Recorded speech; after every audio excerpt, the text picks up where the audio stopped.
সোনা মা, তোমার মন খারাপ কেন? কি হয়েছে বলো? ক্রিসমাস ডে ড্রেস নেই, তার জন্য মন খারাপ? আচ্ছা ঠিক আছে, এই দেখো তোমার জন্য আমি কি নিয়ে এসেছি।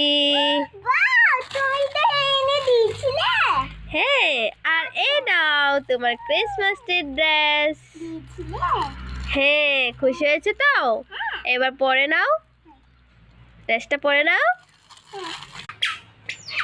এই তো দেখি সোনামার ড্রেস পরে চলে এসেছে। বলো কি বলবে?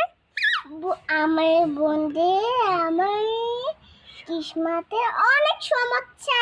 ক্রিসমাসের অনেক শুভেচ্ছা জানাচ্ছ তোমার বন্ধুদের? হ্যাঁ, ঠিক আছে, বন্ধুদেরকে বলে দাও ক্রিসমাসের অনেক শুভেচ্ছা। বন্ধু আমার